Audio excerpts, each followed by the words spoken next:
رمضان سايبنا ورايح فين؟ يا شهر واحد مش شهرين، يا أحلى أيام عشناها بنودع. بسم الله، الحمد لله، والصلاة والسلام على رسول الله. قال المصنف رحمه الله: ثواب من صام إيمانا واحتسابا. عن أبي هريرة قال: قال رسول الله صلى الله عليه وسلم: من صام رمضان إيمانا واحتسابا غفر له ما تقدم من ذنبه. رواه البخاري ومسلم. Musannif rahimahulloh iymon, Allohga iymon bilan va Allohdan ajr umid qilib ro'za tutgan odamning savobi haqida dedilar. Abu Hurayra radhiyallohu anhu dan rivoyat qilinadi. Rasululloh sallallohu alayhi vasallam dedilar: kim Ramazon ro'zasini iymon bilan va ajr umidida tutadigan bo'lsa, uning avval o'tgan gunohlari kechiriladi. Buxoriy va Muslim rivoyatlari. An Abi Hurayra radhiyallohu anhu anna Rasululloh sallallohu alayhi va sallam kana yaqul: as-salawatul khams wal jumu'atu ila al-jumu'ah ورمضان إلى رمضان مكفرات ما بينهما إذا اجتنبت الكبائر. رواه مسلم. Abu Hurayra radhiyallohu anhu da rivoyat qilinadi. Rasululloh sallallohu alayhi vasallam shunday der edilar: 5 vaqt namoz jumagacha, Ramazon kelgusi Ramazongacha o'rtalaridagi gunohlarga kafforatdir agar gunoh kabiralardan cheklanilgan bo'lsa. Imom Muslim rivoyatlari. An Amr ibn Murrata al-Juhani radhiyallohu anhu قال: جاء رسول الله صلى الله عليه وسلم رجل من قضاعة فقال له: يا رسول الله، أرأيت إن شهدت أن لا إله إلا الله وأنك رسول الله وصليت الصلوات الخمس وصمت الشهر وقمت رمضان وآتيت الزكاة. فقال النبي صلى الله عليه وسلم: من مات على هذا كان من الصديقين والشهداء. رواه البزار وابن خزيمة وابن حبان. Amr ibn Murra al-Juhani radhiyallohu anhu da rivoyat qilinadi. U kishi aytdilarki, Rasululloh sallallohu alayhi vasallam huzurlariga Qudoa qabilasidan bir kishi keldi va Rasul sallallohu alayhi vasallamga aytdiki: ey Rasululloh, aytingchi, agar men la ilaha illalloh, ya'ni Allohdan boshqa barhaq iloh yo'q, faqat Allohning o'zi barhaq ma'buddir va siz Allohning elchisi deb guvohlik bersam, 5 vaqt namozni o'qisam, Ramazon ro'zasini tutsam va Ramazonning tunlarida qiyom qilsam va zakotni bersam, nima bo'lishi haqida xabar beringchi, dedi. Nabiy sollallohu alayhi vasallam: kim mana shu holatda vafot etadigan bo'lsa, siddiqlardan va shahidlardan bo'ladi, dedilar. Imom Bazzor, Ibn Xuzayma va Ibn Hibbon rivoyatlari.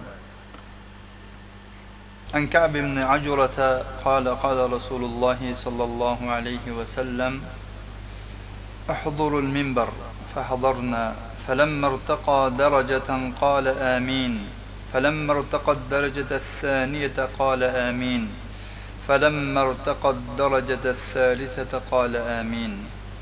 فلما نزل قلنا: يا رسول الله، لقد سمعنا منك اليوم شيئا ما كنا نسمعه.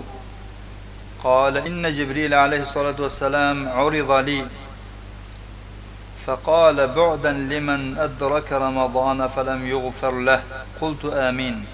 فلما رقيت الثانية قال: بعدا لمن ذكرت عنده فلم يصل عليك.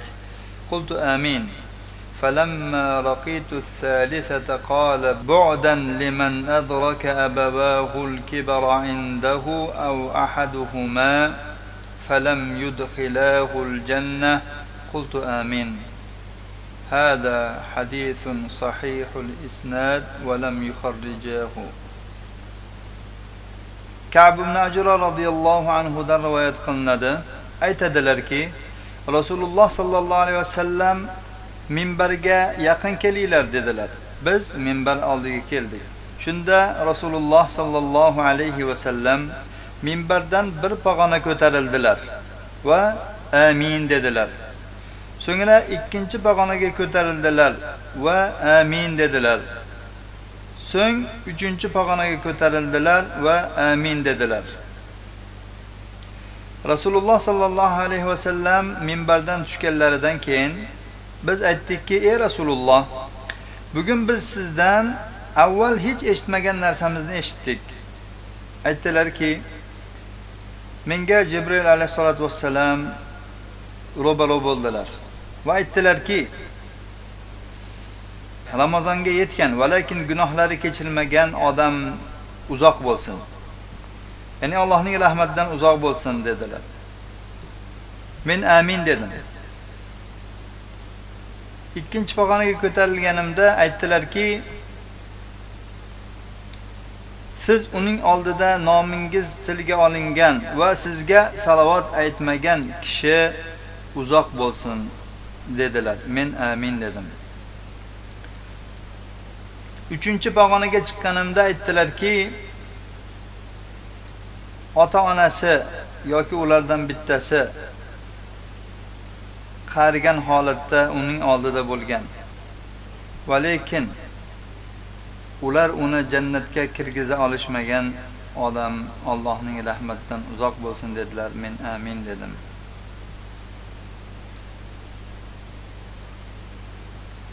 Imom Hokim buni rivoyat qilganlar va isnodi sahih hadis deb aytganlar. An Abi Hurayra qala qala Rasululloh sallallohu alayhi va sallam Atakum Ramazon shahrun mubarakun faradallohu azza va jalla alaykum siyamahu تفتح فيه أبواب السماء وتغلق فيه أبواب الجحيم وتغل فيه مردة الشياطين لله فيه ليلة خير من 1000 شهر من حرم خيرها فقد حرم رواه النسائي والبيهقي. Abu Hurayra radhiyallohu anhudan rivoyat qilinadi. Rasululloh sallallohu alayhi vasallam aytdilarki, sizlarga muborak Ramazon oyi keldi. Alloh taolo sizlarga uning ro'zasini tutmoqlikni farz qildi. Bu oyda osmon eshiklari ochiladi. Bu oyda jahannam eshiklari bekiladi. Unda shaytonlarning eng yomonlari kishallanadi. Bu oyda Alloh uchun bir kecha borki, u 1000 oydan ko'ra yaxshiroqdir. Ya'ni 1000 oy ibodat qilingan oylardan ko'ra yaxshiroq bir kechadir bu. Kim ana shu kechaning yaxshiligidan mahrum bo'ladigan bo'lsa, u mahrumdir. Imom Nasoiy va Bayhaqiy rivoyat qilganlar.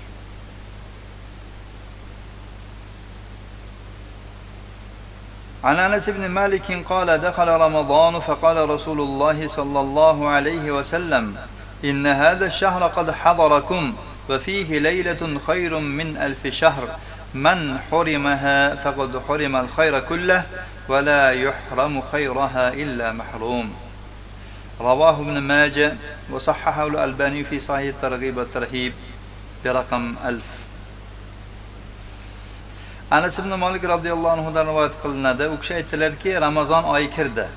Rasululloh sollallohu alayhi vasallam dedilarki, mana bu oy sizlarga hozir bo'ldi.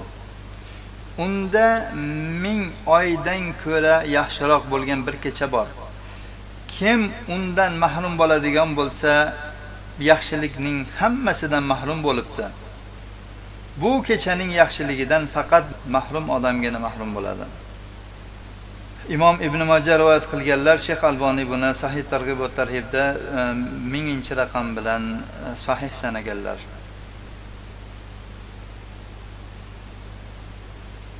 عن أبي هريرة رضي الله عنه أن رسول الله صلى الله عليه وسلم قال إذا جاء رمضان فتحت أبواب الجنة وغلقت أبواب النار وصفدت الشياطين متفق عليه. وفي رواية لمسلم إذا كان رمضان فتحت أبواب الرحمة وغلقت أبواب جهنم وسلسلة الشياطين. أبو هريرة رضي الله عنه دن رواية قilindi. Rasululloh sallallohu alayhi vasallam dedilarki, Ramazon kelgan paytda jannat eshiklari ochiladi. Futtihat, ya'ni lang ochiladi.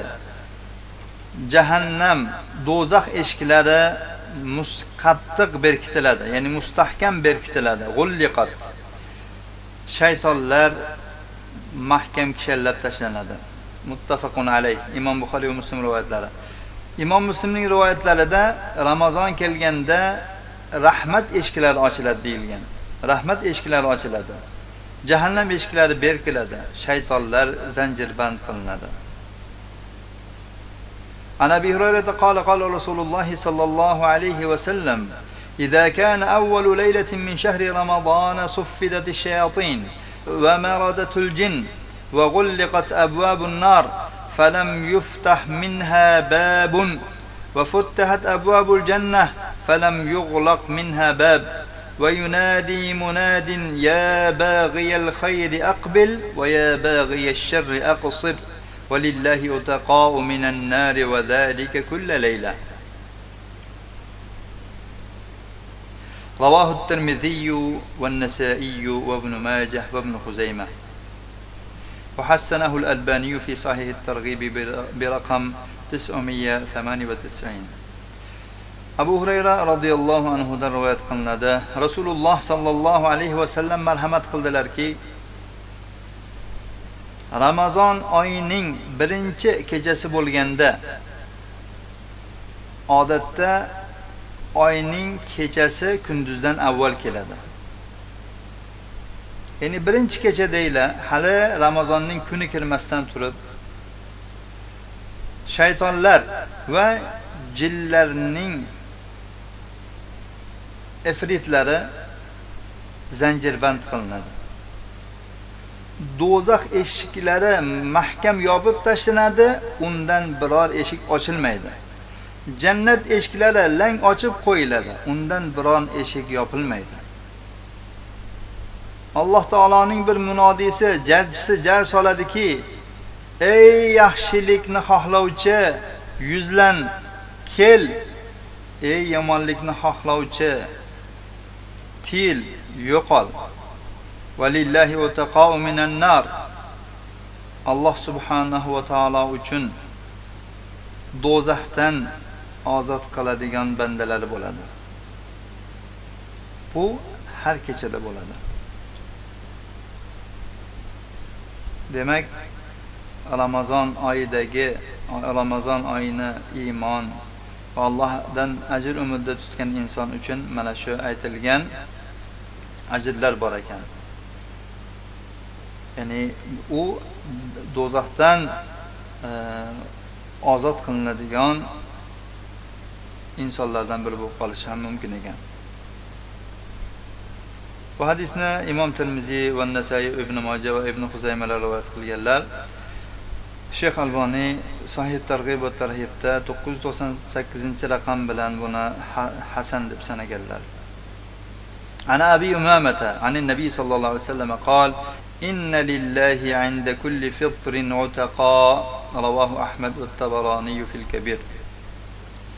Abu Umama radhiyallohu anhu rivoyat qilinadi. Nabiy sallallohu alayhi vasallam aytdilarki, Alloh uchun har bir iftor oldida ozod qiladigan bandalar bo'ladi. Demak, iftor oldidan ham Alloh subhanahu va taolo ba'zi bandalarni do'zaxdan ozod qilar ekan.